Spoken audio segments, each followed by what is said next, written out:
And then you just have to leave the rest to God. Honestly, I pray you don't meet a slithering, slimy snake.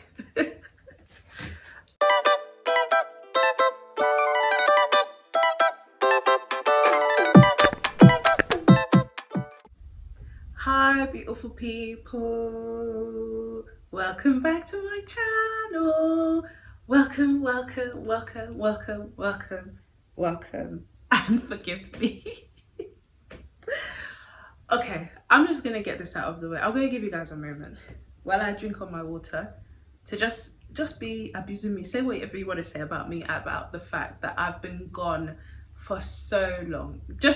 In fact, just whatever you want to say. I'm gonna give you about 15 seconds. Yeah, I know. It's enough. I said it's enough. I know I've been ghost. I know I haven't been posting regularly, but the most important thing is that I'm back. I'm not going to go into the details about where I've been. Just know God is working on your girl. He's working on your girl. He's encouraging me. He's directing me. He's instructing me. And rather than throwing the towel, I am here. I'm here. I've picked myself up. I've dusted myself down. And I'm coming back with a renewed energy and with focus. I'm going to address something I get asked so commonly, and that's what I wish I knew before getting married the first time. I get this question all the time. I've done some Insta lives. I get this in my DMs. I get this from curious single friends that just want to avoid making mistakes that I did. I get this from aunties and uncles that want to test and see if I've actually grown and learned something and change.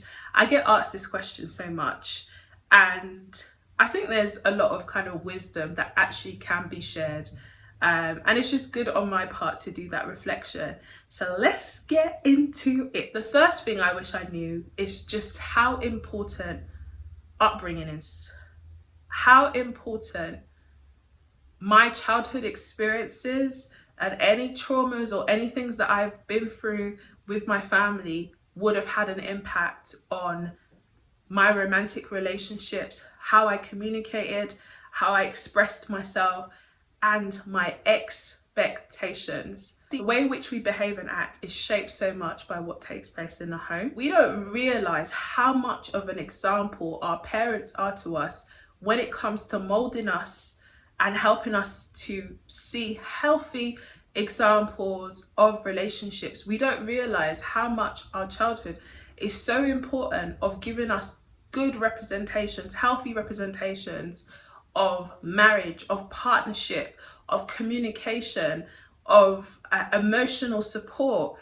And now being a mum, I see how much kids are such sponges and emulate everything that they see.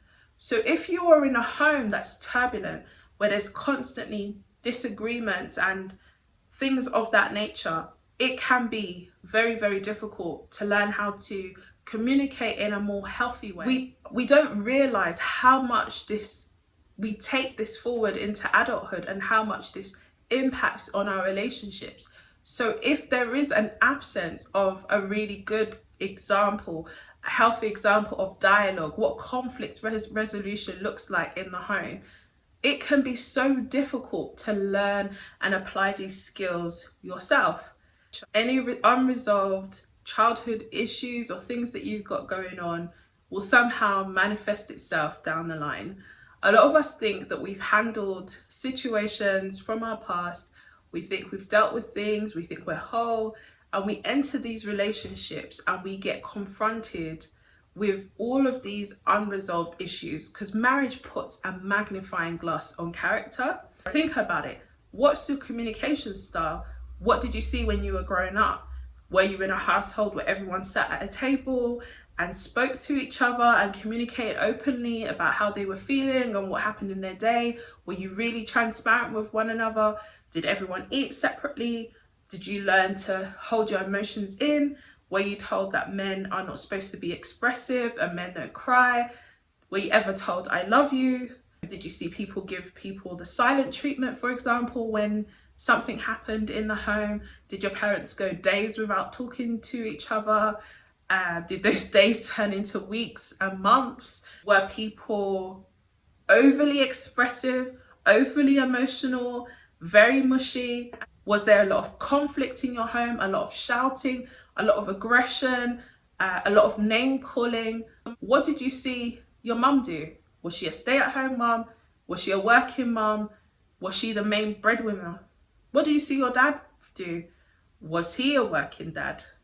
How absent was he when he was working? How much do you know him, or did you get to know him?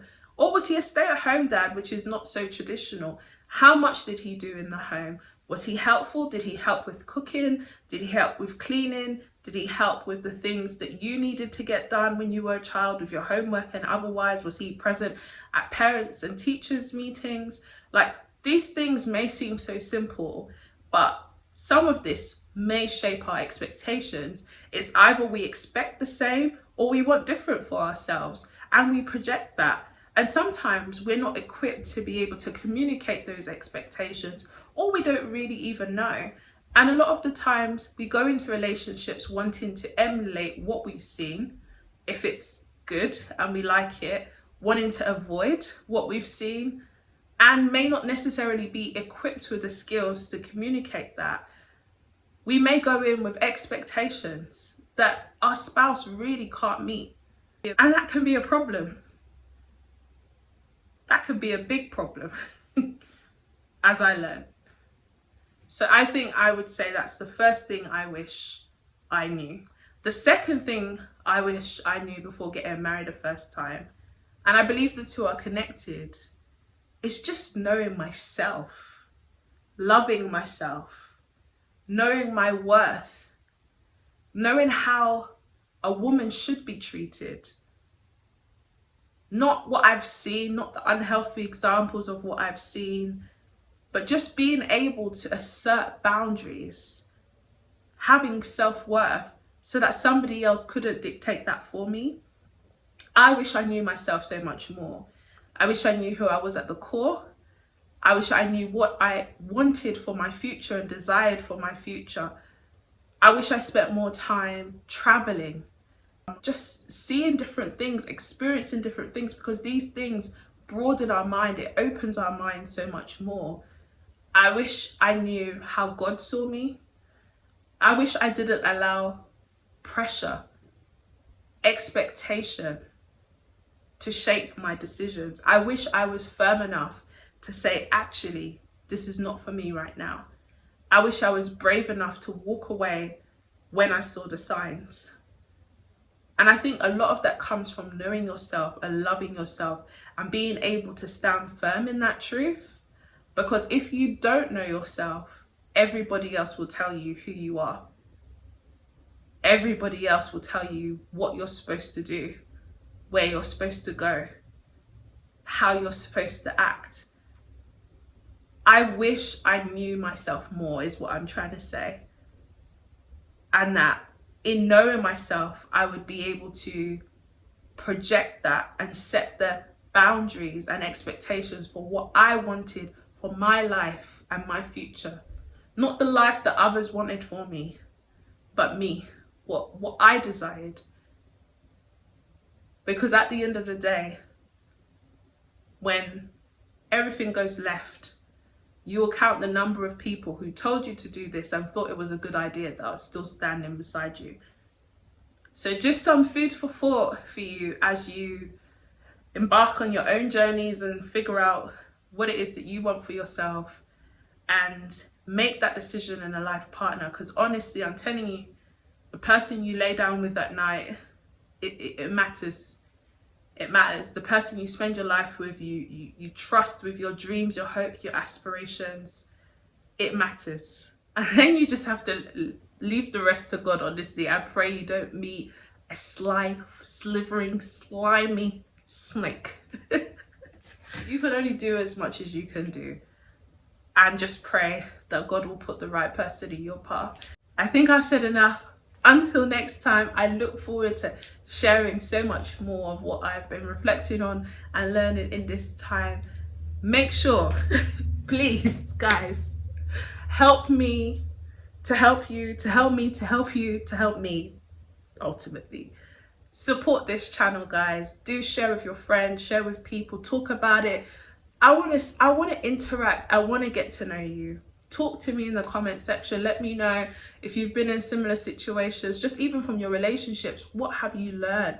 Like, talk to me. Let me know. Let's build this transparent family. Let's try and encourage each other to do things differently. Let's learn from one another. I want to hear from you. So like, comment, share, subscribe, everything. Do everything. Until next time, guys. Take care.